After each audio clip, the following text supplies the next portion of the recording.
Hi everyone, this is Dr. Nari Ramya. I'm ENT and Head and Neck Surgeon Chipma.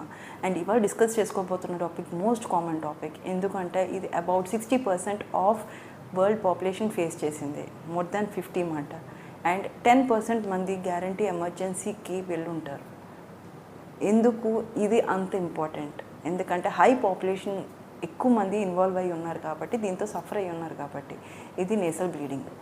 ఎందుకు ఈ nasal bleeding అంటే ముక్కులోంచి bleeding అన్నమాట. ఇది ఎందుకు అంత ఇంపార్టెంట్? చాలామంది ఫేస్ చేస్తూ ఉంటారు, కానీ ఎందుకు దీన్ని అంత ఎంఫసైజ్ చేస్తున్నాము అంటే, ఇది కొన్ని పాయింట్స్ మీకు తెలిసినట్టయితే ఇంట్లో చాలా వరకు మేనేజ్ చేయొచ్చు. అండ్ చేసినప్పుడు ఎమర్జెన్సీ టైమ్స్లోని మీరు మేనేజ్మెంట్ ఎలా చేయాలి అని కూడా మీకు తెలుస్తూ ఉంటుంది అన్నమాట. అంటే డాక్టర్కి దగ్గరకు వచ్చే ముందు కొన్ని ప్రికాషన్స్ అంటూ తీసుకోవాలి నేసల్ బ్లీడింగ్కి. ఎందుకంటే బ్లడ్ పోకుండా ఉండాలి. ఈ ముక్కు బ్లీడింగ్ అనేది వెరీ ఇంపార్టెంట్. ఎందుకంటే మన బాడీలో చాలా వరకు లిక్విడే కాబట్టి, వాటరే ఉంటుంది కాబట్టి, ఇదంతా వాటర్ పోతున్న కొద్దీ మన బ్లడ్లో వాటర్ ఇదంతా పోతుంది, బ్లడ్లో వాటర్ ఉంటుంది. అలా పోతున్న కొద్దీ మనకి చాలా సివియర్ బాడీ డ్యామేజ్ అవుతూ ఉంటుంది. అప్పుడేమో హైపర్ టెన్షన్కి వెళ్ళిపోతూ ఉంటారు బ్లడ్ లాస్ వల్ల. అది అవన్నీ ప్రివెంట్ చేయొచ్చు, మనం ఓన్గా ప్రివెంట్ చేయొచ్చు ఈ యొక్క తెలుసుకుంటూ ఉంటే. ఏంటి ఇవి అంటే, one of the most common cause అసలు ఎందుకు ఈ యొక్క బ్లీడింగ్స్ అవుతున్నాయి, అసలు ఎక్కడి నుంచి బ్లీడింగ్స్ అవుతున్నాయి, ఎలాగ ట్రీట్మెంట్ చేసుకోవచ్చు, ఎలా ప్రివెంట్ చేసుకోవచ్చు. యాక్చువల్లీ ఈ యొక్క నేసల్ బ్లీడింగ్స్ అనేది ఐదర్ డిఫరెంట్ కైనెటిక్ కండిషన్స్ బట్టి కూడా రావచ్చు. ఎగ్జాంపుల్ ఏంటంటే, డ్రై అట్మాస్ఫియర్లో ఉంటారు కొంతమంది, అంటే పొడి పొడిగా ఉంటుంది గాలి, డ్రైగా గాలుపులు వచ్చే క్లైమేట్లో ఉన్నప్పుడు ఏంటంటే వేడిగాలి లోపలికి వెళ్ళి డ్రై చేసేస్తూ ఉంటుంది ముక్కుని. డ్రై చేస్తూ ఉన్నప్పుడు ఏమవుతుందంటే, ఈ యొక్క చిన్న చిన్న క్యాపిలరీస్ అంటమాట, ఈ యొక్క వెజల్స్ అవి బర్స్ట్ అయిపోతాయి. ఈ బర్స్ట్ అయిపోయినప్పుడు ఏమవుతుంది, బ్లీడింగ్ వస్తూ ఉంటుంది. ఒక్కోసారి పిల్లలు ఏం చేస్తారు, ముక్కులో వేలు పెట్టుకుంటారు, ఇలా అనుకుంటూనే ఉంటారు. దానివల్ల ఏంటంటే ఇలా చూసినప్పుడు పేరెంట్స్ ఏమొచ్చి బ్లడ్ అని భయపడిపోతూ ఉంటారు. టెన్షన్ పడక్కలేదు, కానీ ఎందుకు వేలు ఆపేస్తే అయిపోయేది, కానీ ఆపరు కదా. సో కంటిన్యూస్ బ్లీడ్ అవుతూనే ఉంటుంది. అండ్ సెకండ్లీ ఏంటంటే, ఎలర్జీస్ ఉన్నప్పుడు, దుమ్ము ధూళి ఉన్నప్పుడు సమ్టైమ్స్ ఏమవుతుంది, ఎక్కువ తుమ్ముతూ ఉన్నప్పుడు ప్రెషర్ పెరుగుతూ ఉంటుంది. ప్రెషర్ పెరిగినప్పుడు ఏమొచ్చి క్యాపిలర్స్ బర్స్ట్ అవుతూ ఉంటాయి, అప్పుడు బ్లీడింగ్ అవుతుంది. ఉమ్ములోనే ఏంటంటే నాకు కొంచెం రక్తం వస్తుందని భయపడతారు అన్నమాట. కానీ ఏం లేదు, ఎందుకంటే ముక్కులో ఏమైనా బ్లడ్ వెళ్ళినప్పుడు ఐదర్ ఫ్రంట్ నుంచి అయినా రావచ్చు, ఆర్ గొంతు వెనకాలకైనా వెళ్ళచ్చు. అదే యాంటీరియర్ బ్లీడింగ్ అంటారు. ఇదేమో పోస్టీరియర్ బ్లీడింగ్. గొంతు మింగేస్తూ ఉంటారు, ఉమ్ముతారు, నోట్లోంచి బ్లీడింగ్ అవుతూ ఉంటుంది. గొంతులోంచి బ్లీడింగ్ అనుకుంటాం, యాక్చువల్లీ గొంతులోంచి బ్లీడింగ్ కాదు, ముక్కులోంచి బ్లీడింగ్ అయ్యి గొంతులోకి వెళ్ళి గొంతు నుంచి బయటకు ఉమ్ముతున్నాం. సో ఇది ఇక్కడి నుంచి వస్తుందా ఆర్ వెనకాల నుంచి వస్తుందా అనేది ఇంపార్టెంట్ అన్నమాట. సో ఏమేం కండిషన్స్లో ఈ యొక్క యాంటీరియర్ బ్లీడింగ్ ఇక్కడి నుంచి వస్తుంది, ఏమేం కండిషన్స్లో ఈ పోస్టీరియర్ వెనకాల నుంచి వస్తుంది అనేది వెరీ ఇంపార్టెంట్. ఈ పాయింట్ వెరీ ఇంపార్టెంట్. ఎందుకు అంటే, యాంటీరియర్ బ్లీడింగ్ మోస్ట్లీ తగ్గిపోతుంది, అది అంత డేంజరస్ ఏం కాదు. అలాగే నెగ్లెక్ట్ చేయకూడదు, అంత డేంజరస్ కాదు, మ్యాక్సిమం అంత ఉండదు. ఎందుకంటే ముక్కులో వేలు పెట్టుకోవడం యాంటీరియర్గా, డ్రై ఎయిర్ పాస్ అవ్వడం యాంటీరియర్గా, అండ్ ఏవైనా ఫారెన్ బాడీస్ పెట్టుకుంటారు పిల్లలు, ముక్కులోని చిన్న చిన్న టాయ్స్ పెట్టేసుకుంటూ ఉంటారు, అది తీస్తూ ఉంటే బ్లీడ్ అవుతుంది. సో అదైనా, సో ఇలాంటి యాంటీరియర్ బ్లీడ్, ఎలర్జీస్ తుమ్ముతూ ఉన్నప్పుడు కొంచెం బ్లీడ్ అవుతుంది. ఇవన్నీ ఉన్నప్పుడు ఏంటంటే ఇమీడియట్ తగ్గిపోతుంది, అంత టెన్షన్ పడక్కలేదు. ఇది మోస్ట్లీ ఏంటంటే 0 to 20 years లోపు ఎక్కువ కనిపిస్తూ ఉంటుంది అన్నమాట, అంటే పిల్లలకి ఎక్కువ. కానీ కొంతమంది ఏంటంటే అబౌవ్ 30 to 80 years ఉన్న వాళ్ళకి ఏమవుతుంది అంటే, వాళ్ళకి హైపర్ టెన్సివ్ కాజెస్ కూడా ఉండొచ్చు. ఏంటంటే బీపీ పెరిగిపోతుంది, ఆ టైంలో స్ట్రెస్ లెవెల్స్ ఎక్కువ ఉంటాయి, మన తినే ఫుడ్, ఇవన్నీ లైఫ్ స్టైల్ మోడిఫికేషన్స్ ఆ పాటికి అయిపోతూ ఉంటాయి. మనం సరిగ్గా లైఫ్ స్టైల్ మోడిఫికేషన్స్ చేసుకోకపోతే ఏమవుతుందంటే కొలెస్ట్రాల్ అయినా, హైపర్ టెన్షన్, బీపీ, షుగర్ ఇలాంటివన్నీ వస్తున్నప్పుడు ఏంటంటే వెనకాల ఉన్న వెజల్స్, ముక్కు వెనకాల ఉన్న వెజల్స్ ఎఫెక్ట్ అవుతాయి ఈ యొక్క కండిషన్స్ వల్ల. వెనకాల ఉన్న వెజల్స్ ఎఫెక్ట్ అయినప్పుడు మనం తెలియకుండా గొంతులోంచి వెళ్ళిపోతూ ఉంటుంది బ్లడ్, ఇలా మింగుతూ ఉంటారు, ఉమ్మనుకుంటారు అన్నమాట. కానీ టేస్ట్ ఏదో వెరైటీగా ఉంది అనుకుంటారు, కానీ మింగుతూ ఉంటారు, గొంతు లోపలికి వెళ్ళిపోతుంది, మింగుతూ ఉంటారు, గొంతు లోపలికి వెళ్ళిపోతుంది. దీనివల్ల ఏంటంటే ముందుకు వచ్చే బ్లడ్ అయినా పర్వాలేదు, మనకి ఎంత బ్లడ్ వచ్చింది అని మేము చెప్పగలం. కానీ వెనకాలకి వెళ్తున్న బ్లడ్ ఎవరికి తెలుస్తుంది మింగేస్తూ ఉన్నప్పుడు? అప్పుడు బాత్రూమ్కి వెళ్ళినప్పుడు నా యొక్క బాత్రూమ్ నల్లగా వచ్చిందండి, స్టూల్స్లో నల్లగా వచ్చింది, ఎందుకు అలా నల్లగా వస్తుందంటే బ్లడ్ మింగేస్తున్నప్పుడు అది నలుపు కలర్లో స్టూల్స్లో వస్తుంది అన్నమాట. సో సమ్టైమ్స్ ఏమవుతుంది, ఈ యొక్క ఎథెరోస్క్లిరోసిస్ అంటారు, అంటే బ్లడ్ వెజల్స్ బ్లాక్ అవడం, దీంట్లో కూడా బ్లీడింగ్ అవుతుంది, పోస్టీరియర్గా అవుతుంది అన్నమాట. సో బీపీ ఉన్న వాళ్ళైనా ఈ problems atherosclerosis and heart problems ఉన్న వాళ్ళైనా సమ్టైమ్స్ డ్రగ్స్ వాడినా కూడా ట్యాబ్లెట్స్ వాడుతూ ఉంటారు. సమ్టైమ్స్ ఏంటంటే వార్ఫెరిన్ ట్యాబ్లెట్స్, ఆస్పిరిన్ ట్యాబ్లెట్స్ ఈ ఏంటంటే బ్లడ్ని క్లాట్ చేయవు. దీనికి ఫంక్షన్ ఏంటంటే ఈ యొక్క పెయిన్ ఫంక్షన్ అంటే తించేసేస్తూ ఉంటుంది, బ్లడ్ని తించేసి బ్లాక్ అవ్వకుండా ఉంటుంది అన్నమాట. ఈ బ్లాక్ అవ్వకుండా ఉండడానికి ప్రివెంట్ చేయడానికి ఈ యొక్క ట్యాబ్లెట్స్ ఇస్తాం. ఈ యొక్క థిన్నింగ్ చేసే ఈ యొక్క మెడిసిన్స్ సమ్టైమ్స్ ఏంటంటే సడన్గా బ్లడ్ ఏమైనా ఇంజురీ అయినా ఈ యొక్క ప్రెషర్ సమ్టైమ్స్ పెరిగినా కూడా ఈ యొక్క బ్లీడింగ్ అయిపోయి గొంతు లోపలికి వెళ్ళిపోతూ ఉంటుంది అన్నమాట. సో యాంటీరియర్ బ్లీడింగ్ కన్నా పోస్టీరియర్ బ్లీడింగే వెరీ డేంజరస్. సో మనకి అసలు పోస్టీరియర్ బ్లీడింగ్ ఉన్నదా లేదా అని తెలుసుకోవడానికంటే ఉమ్ముతున్నప్పుడైనా బ్లడ్ వస్తుందా, ఆర్ గొంతు లోపలికి ఏమంచి రక్తం టేస్ట్ చేస్తున్న ఫీలింగ్ వస్తుంది, కళ్ళు తిరుగుతున్నాయి అండ్ సడన్గా ఏంటంటే దగ్గు వచ్చేస్తుంది. ఈ ఏంటంటే ఈ బ్లడ్ ఇరిటేట్ చేస్తూ ఉంటుంది అన్నమాట వెనకాల ఏరియాని. సో ఇరిటేట్ చేస్తున్నప్పుడు దగ్గు వచ్చి దగ్గు నుంచి ఒకేసారి దగ్గుతున్న వెంటనే బ్లడ్ వస్తుందన్నమాట. ఏంటి దగ్గుతుంటే లంగ్స్ నుంచి బ్లడ్ వచ్చేస్తుందా అనుకుంటారు, కానీ కాదు, నోస్ నుంచి బ్లడ్ వస్తూ ఉంటుంది అన్నమాట. సో ఇలాంటి కండిషన్స్లోని ఇంకోటి ఏంటంటే ఈ drugs one of the cause. Second cause ఏంటంటే బ్లడ్ డిజార్డర్స్ కూడా ఉంటాయండి. హిమోఫీలియా అంటారు అన్నమాట. ఏంటంటే చిన్న పిల్లల నుంచి అది జెనెటిక్గా వచ్చే, మన చేతిలో ఏం ఉండేది కదా, జెనెటిక్గా వచ్చే ప్రాబ్లం అన్నమాట. అది వాళ్ళకేమో బ్లీడింగ్ సరిగ్గా అవ్వదు, హిమోఫీలియా అంటారన్నమాట. అండ్ ఇంకోటి వాన్ విలిబ్రాండ్ డిసీజ్ అని కూడా ఉంటుంది. ఇంకోటి అదేంటే బ్లడ్ క్లాటింగ్ ఫ్యాక్టర్స్ అనేవి కొన్ని సరిగ్గా ఉండనప్పుడు ఈ యొక్క బ్లీడింగ్ అవుతున్నది గొంతు లోపలికి వెళ్ళిపోతూ ఉంటుంది. అప్పుడు ఇది ఉట్టి గొంతు ముక్కు అనే కాదండి, ఈ యొక్క హిమోఫీలియాగా ఎక్కడ ఇంజూరీ అయినా బ్లీడింగ్ అయిపోతూ ఉంటుంది. ఆ యొక్క ప్రాబ్లమ్స్ ఏమైనా ఉన్నాయా అనేది కూడా ఇంపార్టెంట్. ఎందుకంటే అలాంటి ప్రాబ్లం ఉన్నది కిడ్కైనా అడల్ట్కైనా అలాంటి వాటితో సఫర్ అవుతున్నారు అన్నప్పుడు ఎప్పుడూ కొంచెం అబ్జర్వేషన్లో ఉంచుకోవాలన్నమాట, దెబ్బ తగలకుండా ఉండాలి. అండ్ ఇంకోటి ఏంటంటే ముక్కులోంచి గొంతులోంచి ఏమైనా బ్లీడింగ్ అవుతుందో, ఉమ్ముతున్నప్పుడు ఏమైనా బ్లీడింగ్ అవుతుందా, ఇవన్నీ చూసుకుంటూ ఉండాలన్నమాట. సో ఇది one of the few common causes అండి. అంటే లైక్ ఇది చాలా సింపుల్ అనుకుంటారు, కానీ యాంటీరియర్ బ్లీడ్ అయితే ఈజీగా కంట్రోల్ చేసేయచ్చు, కానీ పోస్టీరియర్ బ్లీడ్ మనకు తెలియదు కాబట్టి మనం కొంచెం జాగ్రత్తగా చూసుకోవాలన్నమాట. సెకండ్ థింగ్ ఏంటంటే ఒక్కోసారి ఫ్లైట్ పైకి వెళ్ళినప్పుడు, మన ఫ్లైట్ ఎక్కుతున్నప్పుడు, మళ్ళీ డిసెండ్ అవుతున్నప్పుడైనా ఆర్ పైకి వెళ్తున్నప్పుడు సడన్గా బ్లీడింగ్ అవుతుంది. ఎందుకు నేను పైకి వెళ్తుంటే ఫ్లైట్లు ఎక్కుతున్నప్పుడే బ్లీడింగ్ అవుతుందంటే ప్రెషర్ డిఫరెన్స్ కూడా ఉంటుందండి. మన యాటిట్యూడ్ పైకి వెళ్తున్న కొద్దీ ప్రెషర్ డిఫరెన్స్ చిన్ని బ్లడ్ వెజల్స్ బ్రేక్ అవ్వచ్చు, అప్పుడు కూడా బ్లీడింగ్ అవ్వచ్చు. కానీ అంత పెద్ద ఇష్యూ ఉండదు. ఏంటంటే ఆ ప్రెషర్ చేంజెస్ వల్ల చిన్న క్యాపిలరీస్ ఉంటూ ఉంటాయి, అవి బ్రేక్ అయ్యి బ్లీడ్ అవుతుంది, నొక్కితే సరిపోతుంది. కానీ గొంతు లోపల ఏమైనా ఎక్కువ ముద్దులు ఎందుకు, ఏ కండిషన్స్లో ఇంపార్టెంట్, అసలు ఆ యాంటీరియర్ బ్లీడింగ్ అయినా పోస్టీరియర్ బ్లీడింగ్ అయినా మనకి సివియారిటీ ఎలా చెప్పగలం, అప్పుడు ఈ యొక్క పాయింట్స్ని మనం గమనించుకోవాలి. ఏంటంటే ఆ పాయింట్స్ అంటే ఫస్ట్ ఎన్నిసార్లు ఈ రోజుకి బ్లీడ్ అయింది, ఎన్నిసార్లు, ఎంత టైం, 1 నిమిషమా 2 నిమిషాలా ఆర్ ఈవెన్ అరగంట నుంచి బ్లీడింగ్ అవుతుందా, ఇవన్నీ అడగాలి. ఎంత బ్లీడింగ్ అవుతుంది అంటే ఎంత అమౌంట్ ఆఫ్ బ్లీడింగ్, కొంచెమే అవుతుందా, ఉమ్ములో ఇంత చిన్న చుక్కలాగా స్ట్రీక్స్లా ఫామ్ అవుతున్నాయా, ఆర్ ఒక పెద్ద ముద్దలు క్లాట్స్ కింద ఉమ్ముతున్నారా, ఆర్ దగ్గినప్పుడైనా ఇంత ముద్దల కింద వస్తుంది. అండ్ ఇంకోటి గుర్తుంచుకోవాలంటే ఇంత పిడికిలి యొక్క blood clot is equal to 1/2 litre అన్నమాట. ఇంతే కదా ఉంది అంటే అది 1/2 లీటర్తో సమానం. సో క్లాట్స్ అనేది ఎందుకంటే ఇంత బ్లడ్ కాస్తే ఇంత క్లాట్ అయిపోతుంది, పిండిలాగా అన్నమాట, ఇంత క్లాట్ అయిపోతుంది. ఇంత పాలు కాస్త ఇంత పెరుగైపోయినట్టు. సో ఇంత బ్లడ్ కాస్త ఇంత క్లాట్ అయినప్పుడు ఇంత పిడికిలు ఉన్న క్లాట్ 500 mlతో సమానం. సో 500 ml అంటే చాలా ఎక్కువ యాక్చువల్లీ. సో అలాంటిగా ఎన్ని ముద్దలు పడ్డాయి, పిడికలతో కంపేర్ చేసుకోండి ఎన్ని ముద్దలు పడ్డాయని. ఇది ఎందుకు ఇది ఇంపార్టెంట్ అంటే నేను ఫేస్ చేసింది, లైక్ నేను జిప్మర్లో ఉన్నప్పుడు కామన్గా ఈ ప్రాబ్లం అనేది కామన్గా వచ్చేదండి. అంటే లైక్ ఎమర్జెన్సీ బేసిస్లో వచ్చేది అనమాట. ఒక ప్రాబ్లం ఏమి వచ్చిందంటే ఆ మనిషికి హైపర్ టెన్షన్, అంటే బీపీ ఎక్కువగా ఉంది. బీపీ ట్యాబ్లెట్స్ వేసేసాం, వెంటనే బీపీ ట్యాబ్లెట్స్ వేసేసి కొంచెం రిలాక్స్ అయ్యి బ్లీడింగ్ వస్తుంది. మేము పడుకోబెట్టాము. సడన్గా ప్యాక్ లోపల దూరుతున్న కొద్దీ ఒకేసారి ఇంత బ్లడ్ ఒకేసారి నామే పడిపోయింది. ఇదంతా ఫుల్ యాప్రాన్ అంతా బ్లడ్డే, మొహం అంతా బ్లడ్డే నాది. అంత సివియర్గా కూడా బ్లీడింగ్ ఉండొచ్చు. మేము అలా పెడుతున్నాం, ఒక గంట వరకు ట్రై చేస్తాం. ఇంకా గుర్తువారు రోజు నాకు, గంట వరకు ముక్కులో అలా బూరుస్తూనే ఉన్నాం ప్యాకులు. ఎంతకీ కంట్రోల్ అవ్వలేదు, ఎంతకీ యాంటీరియర్ ప్యాకింగ్ చేసాము, పోస్టీరియర్ ప్యాకింగ్ చేసాం, ఎంతకీ కంట్రోల్ అవ్వట్లేదు. అలాగా ఒక గంట కష్టపడితే బీపీ కొంచెం ఆటోమేటిక్గా ముందుగా ట్యాబ్లెట్స్ ఇచ్చేసాం, బీపీ కొంచెం సెటిల్ అవుతూ అప్పుడు ఆగిందన్నమాట.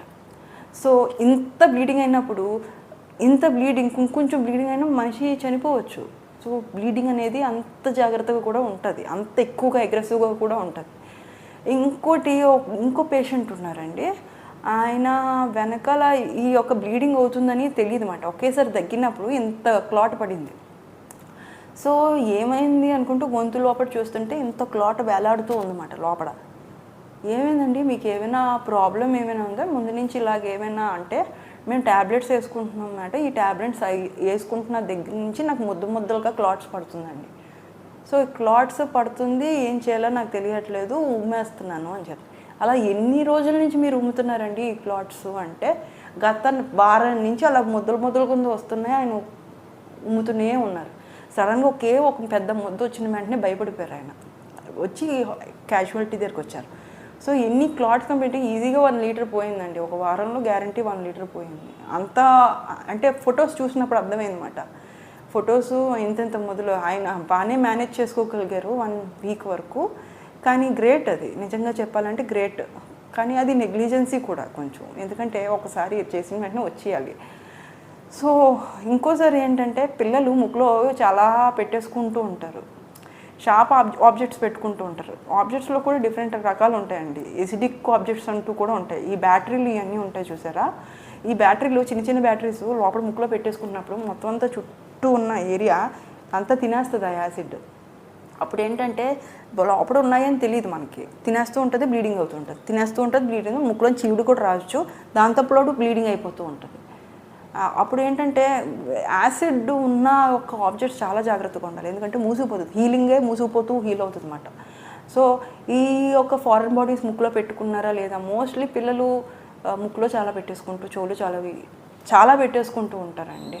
సో దానివల్ల బ్లీడింగ్ అయ్యేది అని చెప్పరు, పెట్టుకున్నారని చెప్పను. ఒకవేళ ఇలాగా బ్యాటరీస్ ఇవన్నీ పెట్టుకోవడం మేము చాలా చూసాము. దానివల్ల ఏంటంటే ఫస్ట్ ఐడెంటిఫై చేయాల్సింది ఏంటంటే, ముక్కు ఒక సైడ్ నుంచి ఏమైనా చీముడు వస్తుందా లేదా అని పిల్లలు చూడాలి, గమనించాలి. ఈ సైన్ గమనిస్తే ముక్కులో ఏదో పెట్టుకున్నారని ఇండికేషన్ అన్నమాట.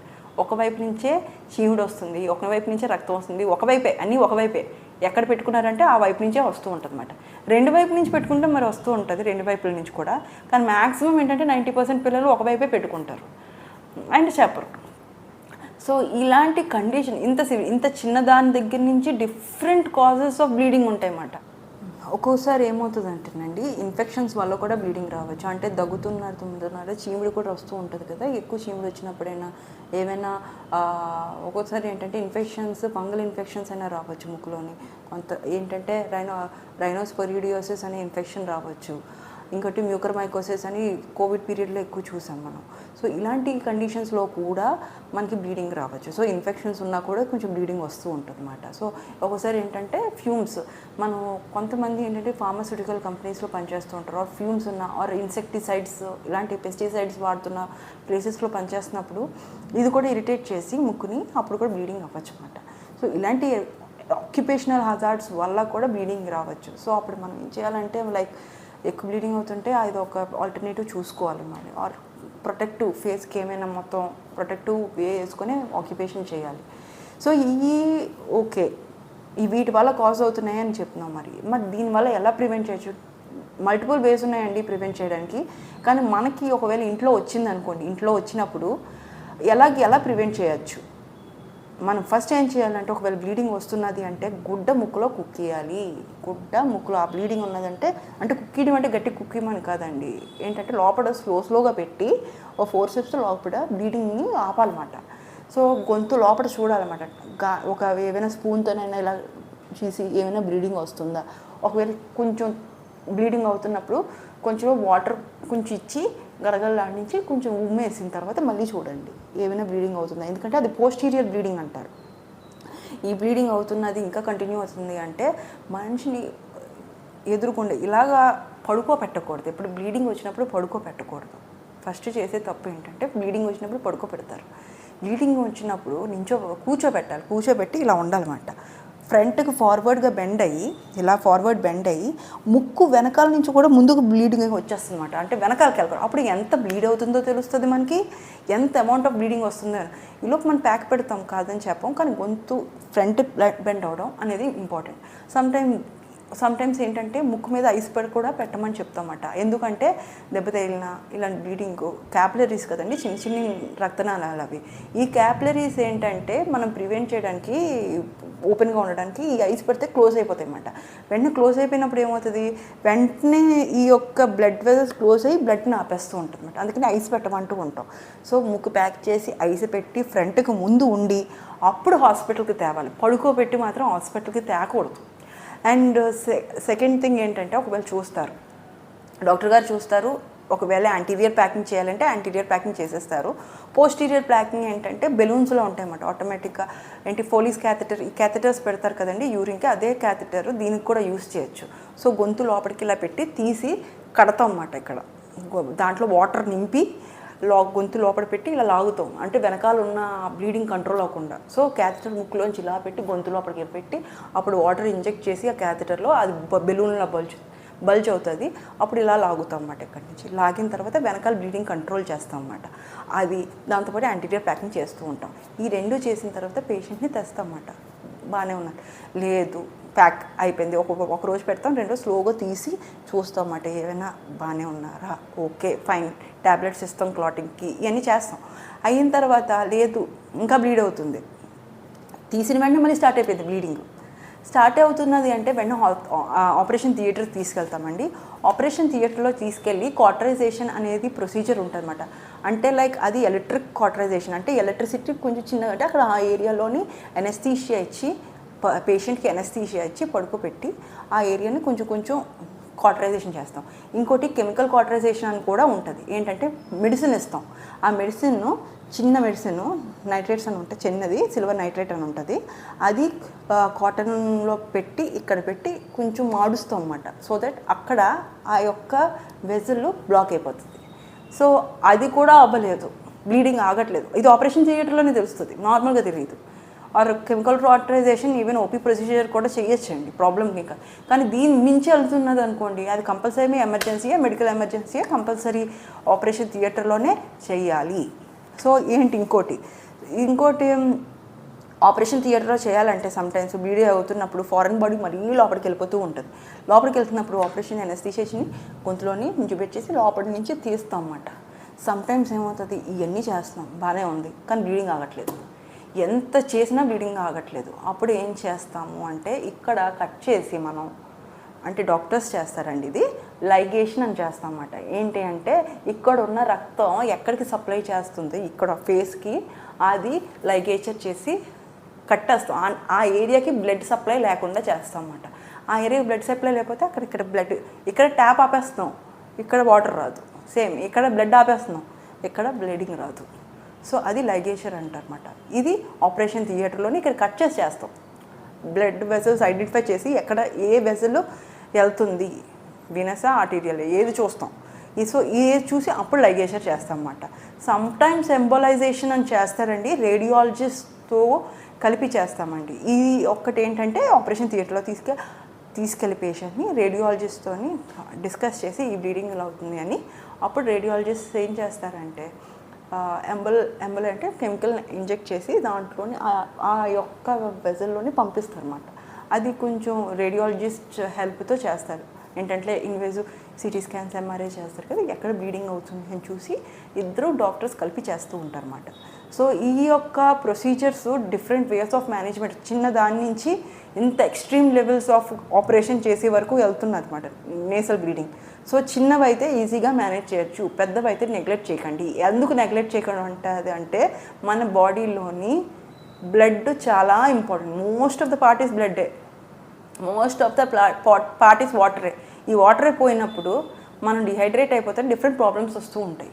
సో ఈ యొక్క ఇష్యూ ప్రివెంట్ చేయొచ్చు అంటే మనకి ఎంతసార్లు బ్లీడింగ్ అవుతుంది, ఎంత అమౌంట్ బ్లీడింగ్ అవుతుంది, ఎంత ముద్దలా బ్లీడింగ్ అవుతుందా, ఇవన్నీ మీరు చూసినప్పుడు వెంటనే మెడికల్ ఎమర్జెన్సీకి వెళ్ళినప్పుడు ఈజీగా మీకు కంట్రోల్ చేసేసి రికరెంట్గా మీకు ఎడ్యుకేట్ కూడా చేస్తూ ఉంటారు. ఇలాంటి చేసినప్పుడు ఇలా చేయండి, ఇలా చేసినప్పుడు ఇలా చేయండి. అప్పుడు మీ హిస్టరీ తీసుకున్నప్పుడు మేనేజ్మెంట్ అనేది వేరియస్గా మారుతుంది కాబట్టి అకార్డింగ్ టు యువర్ ప్రాబ్లం దాని ట్రీట్మెంట్ ఈజీగా చేసేయచ్చు. ఐ హోప్ ఈ యొక్క ఎపిసోడ్ మీకు యూస్ఫుల్ అయితే వేరే వాళ్ళకి షేర్ చేయండి. అండ్ ఇది ఒక సింపుల్ ప్రాబ్లమే అని మాత్రం తీసేయకండి. దీనివల్ల చాలామంది లైఫ్ సేవ్ అయ్యాయి, ఇంకా సేవ్ చేయొచ్చు, మీరు కూడా సేవ్ చేయొచ్చు ఎమర్జెన్సీ కండిషన్స్లో. Thank you.